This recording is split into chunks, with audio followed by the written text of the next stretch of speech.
안녕하세요. 수의 정보 사연입니다. 상쾌한 아침 맞이하셨나요? 바쁜 하루의 시작을 앞두고 잠시 숨을 돌리는 이 시간이 우리 시청자 여러분께는 싱그러운 흙내음 같은 여유가 되기를 바랍니다.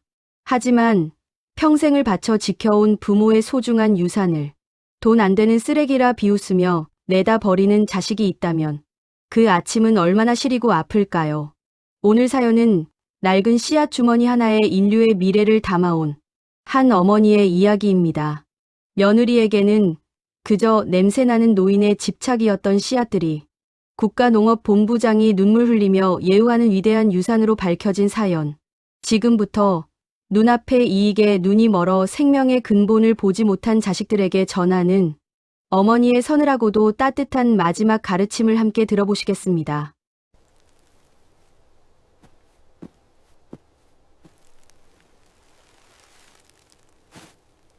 안녕하세요.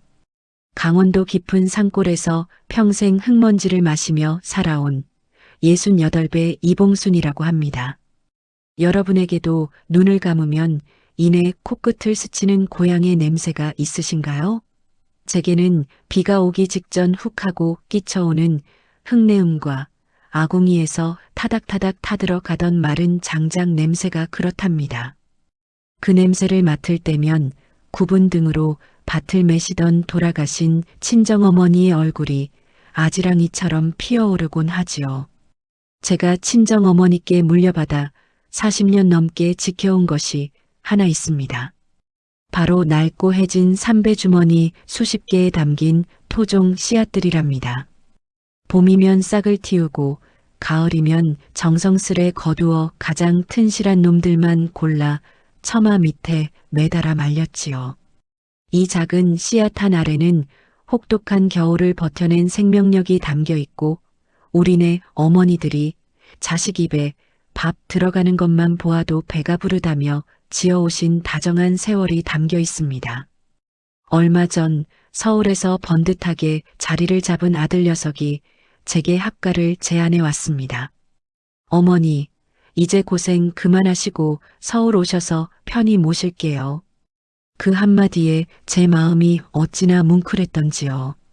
남편을 일찍 여의고 홀로 억척스럽게 키워낸 아들이었습니다. 손발이 부르트도록 일하면서도 아들의 교복을 다려 입힐 때면 세상을 다 가진 듯 행복했었죠. 저는 아들의 말에 짐을 꾸리며 제게는 금덩이보다 귀한 이 토종 배추와 무 씨앗 주머니들을 가장 먼저 챙겼습니다. 도시의 삭막한 아파트 베란다라도 작은 화분에 이 녀석들을 심어 내 새끼와 손주들에게 달고 구수한 진짜 고향의 맛을 보여주고 싶었거든요. 그것이 평생 흙을 만져온 어미가 줄 수 있는 가장 큰 사랑이라 믿었으니까요. 하지만 아들의 집에 발을 들여놓은 순간부터 제 기대는 서서히 무너져 내렸습니다. 차갑게 윤이 나는 대리석 바닥과 모델하우스처럼 꾸며진 세련된 거실은 흙 묻은 제 발이 닿기엔 너무도 낯설고 이질적인 공간이었지요. 그리고 무엇보다 저를 시리게 했던 건 제 짐을 바라보는 며느리의 서늘한 눈빛이었습니다. 어머님, 이런 흙 묻은 보따리들은 베란다 창고 쪽에 둘게요. 거실엔 먼지 날리면 안 돼서요. 그렇게 제 분신과도 같던 씨앗 주머니들은 아파트 베란다의 가장 춥고 습한 구석 자리로 밀려났습니다. 중년이 되고 노년으로 접어들면서 우리는 참 많은 것을 잃어가며 살아갑니다. 젊은 날에 빛나던 청춘도 북적이던 사람들도 하나둘 곁을 떠나고 어느새 거울 앞에는 낯선 주름을 가진 노인 한 명만 덩그러니 서 있게 되지요. 그럴 때마다 견딜 수 없이 밀려오는 고독과 쓸쓸함은 화려한 도시의 불빛 속에서 더욱 짙어지기 마련입니다. 아들 부부는 매일같이 바빴습니다. 아침 일찍 출근해 밤늦게 파김치가 되어 돌아오는 그들의 뒷모습을 보며 저는 밥 한 끼 따뜻하게 먹여보내고 싶은 마음에 된장찌개를 끓여보기도 했지요. 하지만 어머니, 집안에 냄새 배요. 저희 밖에서 다 먹고 와요. 라는 며느리의 말에 끓어오르던 뚝배기의 불을 조용히 꺼야만 했습니다. 외로운 낮 시간이면 저는 베란다 구석에 쪼그려 앉아 씨앗 주머니들을 어루만졌습니다. 너희들도 답답하지? 나도 이 콘크리트 상자가 참으로 답답하구나. 씨앗에게 말을 건네며 저는 고향 집에 남겨두고 온 마당의 흙내음과 저녁 무렵이면 마시러 오시던 이웃 동무들의 구수한 사투리가 사무치게 그리워 남몰래 눈물을 훔치곤 했습니다. 나이가 든다는 건 어쩌면 이렇게 마음 둘 곳을 하나씩 잃어가는 과정인지도 모르겠습니다. 그러던 어느 날부터인가 집안 공기가 살얼음판처럼 차가워졌습니다. 대형 식품 유통사업을 하던 아들이 외국으로 지불해야 하는 엄청난 종자 로열티 문제로 회사가 부도 위기에 처했기 때문입니다. 우리가 무심코 사먹는 마트의 채소들 상당수가 매년 외국에 막대한 로열티를 내고 씨앗을 사와야 한다는 사실을 그때 처음 알았습니다. 아들의 어깨는 하루가 다르게 처져갔고 저는 곁을 떠난 남편의 고단했던 젊은 날이 겹쳐 보여 가슴이 미어졌습니다. 부부의 연이라는 것이, 자식과의 정이라는 것이 결국 서로의 아픔을 대신 짊어질 수 없어 애태우는 끈질긴 마음 아니겠습니까? 며느리는 인맥을 동원해 종자 연구원들을 만나러 다닌다며 매일같이 화려하게 치장하고 나갔습니다. 그러던 어느 아침 베란다에서 씨앗 주머니의 습기를 말리고 있던 제게 며느리가 다가왔습니다. 어머니, 요즘 마트 가면 사철 내내 예쁘고 매끈한 채소가 널려 있는데 대체 왜 이 퀴퀴한 씨앗들을 끼고 계세요? 집안에 벌레 꼬이고 쾌쾌한 냄새 나요. 어머니는 세상 돌아가는 걸 너무 모르세요. 요즘은 과학적으로 유전자 조작해서 만든 씨앗이 최고라고요. 며느리의 말은 날카로운 비수가 되어 제 가슴에 꽂혔습니다. 새아가, 이건 그냥 씨앗이 아니란다. 벌레가 좀 먹고 모양이 투박해도 우리 땅에서 수백 년을 버텨온 생명이야. 병충해에도 강하고 맛도 깊단다. 하지만 며느리는 제 말을 듣기조차 싫은 듯 고개를 저었습니다. 어머니가 지키는 그런 구식 씨앗은 시장에서 쳐주지도 않아요. 제발 그 쓸데없는 고집 좀 꺾으시고 이 낡은 단지랑 주머니들 다 내놓으세요. 며느리의 눈에 저는 그저 과거의 껍데기에 갇혀 집안의 먼지만 날리게 하는 쓸모없는 노인에 불과했던 것입니다. 그날 오후 노인정에 잠깐 들렀다 집에 돌아온 저는 심장이 철렁 내려앉는 것을 느꼈습니다. 베란다 구석을 지키고 있던 제 3배 주머니들과 40년간 하루도 빠짐없이 날씨와 파종 시기를 기록해 두었던 낡은 영농일기가 온데간데 없이 사라진 것입니다. 떨리는 손으로 며느리에게 전화를 걸었습니다. 수화기 너머로 들려오는 며느리의 목소리는 귀찮음이 가득했습니다. 아, 그거요? 제가 아까 다 치웠어요. 어머니, 이 썩은 냄새나는 씨앗 좀 치우라고 제가 몇 번이나 말씀드렸어요. 그 흙 묻은 주머니들 다 쓰레기니까 제가 오늘 분리수거함에 다 버렸습니다. 이참에 방도 좀 깨끗하게 쓰세요. 뚜루루 끊어진 전화기를 든 채 저는 텅 빈 베란다 바닥에 털썩 주저앉고 말았습니다. 눈앞이 하얗게 번졌습니다.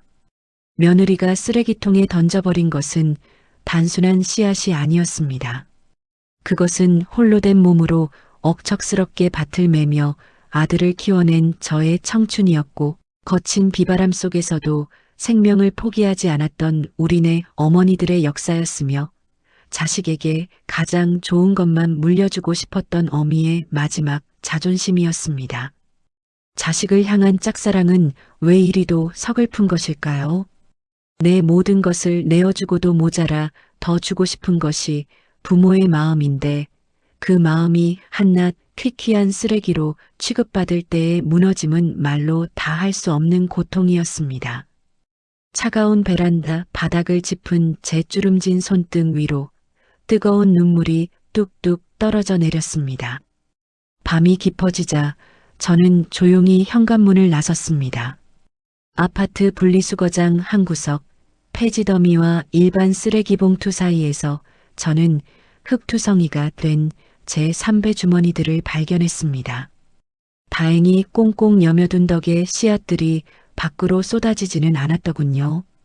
저는 쓰레기 냄새가 진동하는 그곳에 쪼그려 앉아 마치 잃어버린 자식을 찾은 양주머니들을 품에 꼭 끌어안았습니다.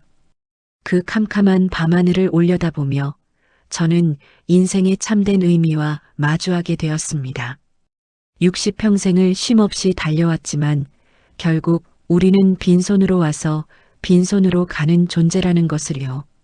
자식을 위해 평생을 바쳤지만 자식의 삶은 결국 자식의 몫일 뿐 내가 그들의 삶을 대신 살아주거나 모든 것을 통제할 수 없다는 것을 뼈저리게 깨달았습니다.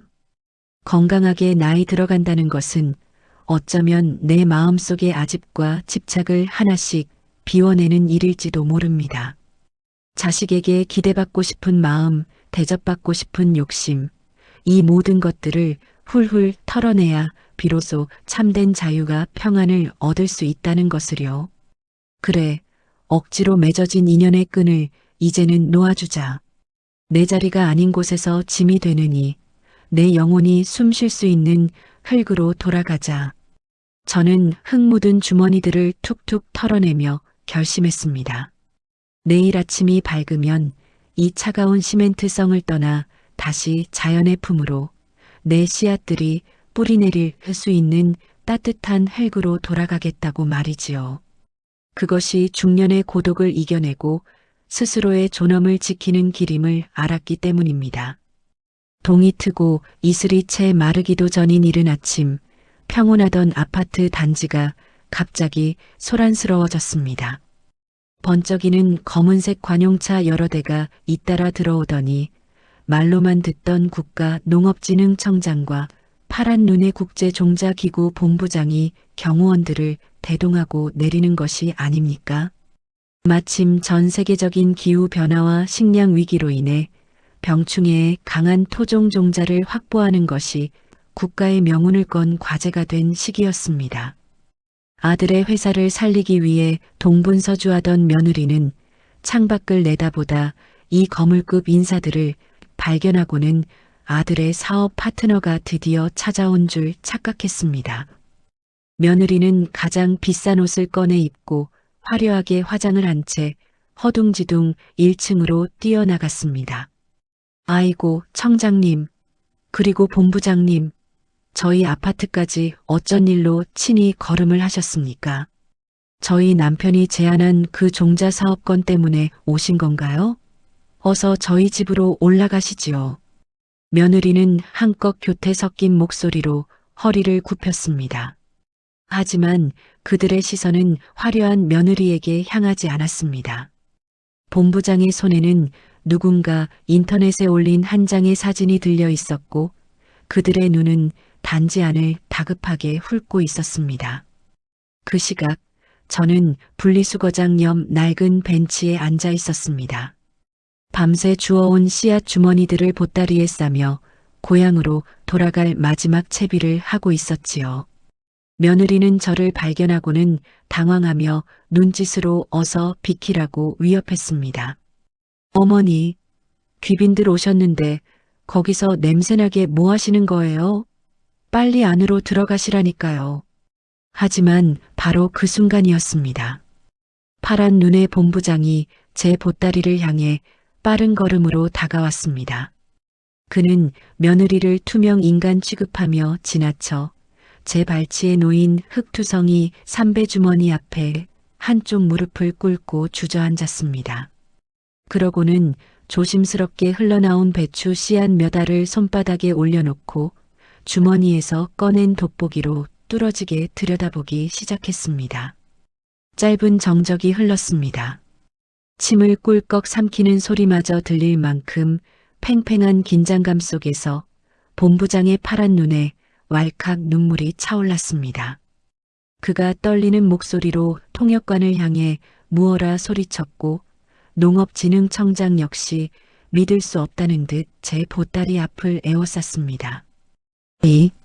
이봉순 선생님, 드디어 찾았습니다.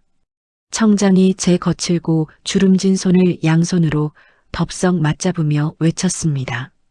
전 세계에서 완전히 멸종된 줄로만 알았던 기후변화와 치명적인 바이러스의 완벽한 내성을 가진 바로 그 전설의 씨앗, 조선 토종 육성종의 원형이 바로 선생님의 손에 보존되고 있었군요. 이 씨앗 한 알의 가치는 감히 수천억의 돈으로도 환산할 수 없습니다. 선생님은 대한민국 농업과 식량 안보를 구하신 진정한 영웅이십니다. 그 순간 저는 제 귀를 의심했습니다. 아무도 알아주지 않는 산골짜기에서 행여벌레가 먹을까 습기가 찰까 밤낮으로 애태우며 지켜왔던 세월이었습니다. 자식에게조차 쓰레기 취급을 받으며 어두운 분리수거함에 버려졌던 제 피눈물 같은 시간들이 대한민국을 살릴 보물로 인정받는 순간이었습니다. 거칠게 갈라진 제 손등 위로 청장의 뜨거운 눈물과 제 서러운 눈물이 함께 뒤섞여 흘러내렸습니다. 누군가에게는 미련한 헛수고로 보였을지라도 묵묵히 자신의 자리를 지켜낸 삶은 결코 헛되지 않음을 하늘이 증명해주는 듯했습니다. 아파트 거실은 순식간에 무거운 정적에 휩싸였습니다. 뒤늦게 헐레벌떡 뛰어온 아들과 며느리는 입을 벌린 채 석상처럼 굳어버렸죠. 자신들이 냄새나는 오물이라며 쓰레기통에 내던졌던 바로 그 주머니가 남편의 회사를 부도 위기에서 구하고 수천억 원의 로열티를 아낄 수 있는 국가적 보물이었으며 늙고 볼품없어 보이던 어머니가 그 보물의 최후의 파수꾼이었다는 사실을 알게 된 것입니다. 며느리는 사시나무 떨듯 부들부들 떨며 제 발등을 붙잡고 무너져 내렸습니다. 어머님, 제가 정말 죽을 죄를 지었어요. 제가 미쳤었나 봐요. 어머님 씨앗이 그렇게 대단하고 엄청난 건 줄 알았으면 제가 진작에 금장식관에 넣고 금칠이라도 해서 보셨을 텐데 제발 저희를 한 번만 살려주세요. 아들 역시 고개를 푹 숙인 채 차마 저를 쳐다보지도 못하고 눈물만 뚝뚝 흘리고 있었습니다. 하지만 제 마음은 이미 겨울 호수처럼 차분하고 고요해져 있었습니다. 저는 제 발을 붙잡은 며느리의 손을 조용히 떼어내며 차갑고도 단호하게 말했습니다. 새아가, 내가 몰랐던 건 이 작은 씨앗의 돈값이 아니라 생명 그 자체가 가진 소중함이란다. 세상에 쓸모없는 생명은 없고 함부로 버려져도 되는 세월은 없는 법이지. 겉보기에 화려하고 돈이 되는 것만 좇느라 정작 너희를 지탱해주던 깊은 뿌리를 너희 손으로 썩게 내버려 둔 게야. 저는 아들의 어깨를 한번 다독여주고는 보따리를 고쳐맸습니다. 내 땀방울이 벤 씨앗을 쓰레기통에 던졌으니 이제 너희가 누리던 그 허망한 풍요로움도 쓰레기통에 버려야 할 때가 온 것 같구나.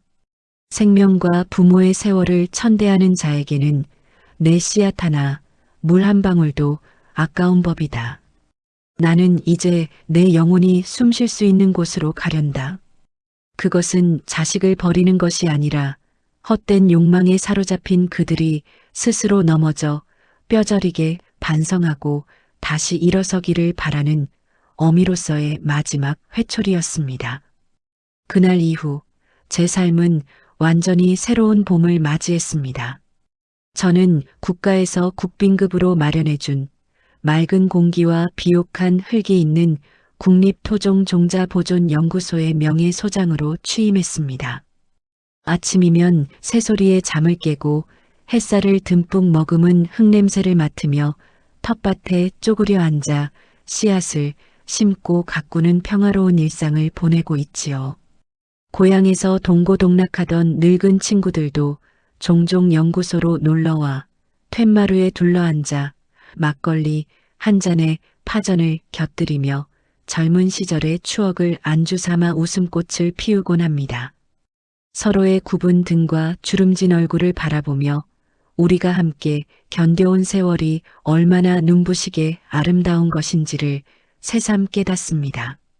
진정한 우정과 행복은 번쩍이는 빌딩 숲이 아니라 이렇게 마음을 나누는 소박한 눈맞춤 속에 있다는 것을요. 반면 종자 로열티 문제를 끝내 해결하지 못한 아들의 회사는 결국 파산의 길을 걷고 말았습니다. 며느리는 업계 사람들 사이에서 수천억짜리 보물을 쓰레기통에 버린 무지하고 욕심 많은 여자로 낙인 찍혀 철저히 외면당하고 매장당했지요. 지금 두 사람은 변두리의 작은 식당에서 하루 종일 땀 흘려 일하며 자신들이 내버렸던 평범한 노동의 가치를 밑바닥부터 다시 배우고 있다고 들었습니다.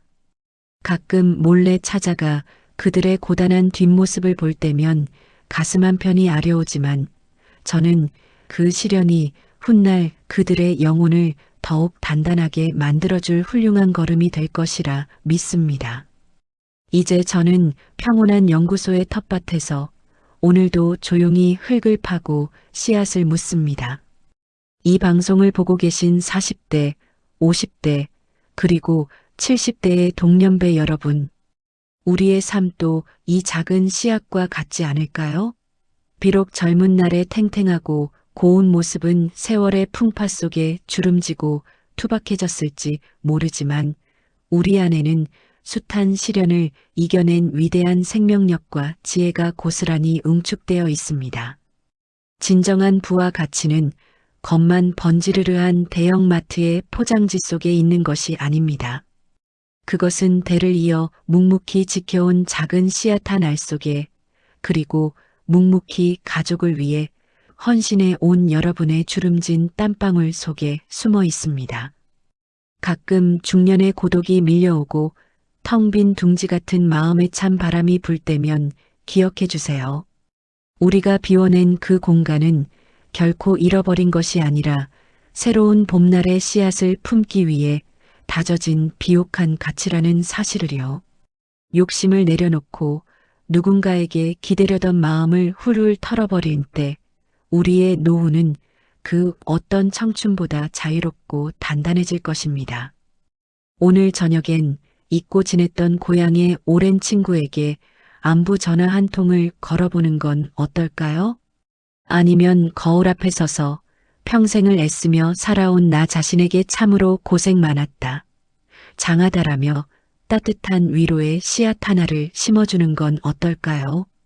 여러분의 남은 인생이라는 텃밭에 건강하고 눈부신 평안의 새싹이 파릇파릇 돋아나기를 이 늙은 농부가 마음을 다해 두 손 모아 기원하겠습니다. 평안하고 따뜻한 밤 보내세요. 감사합니다.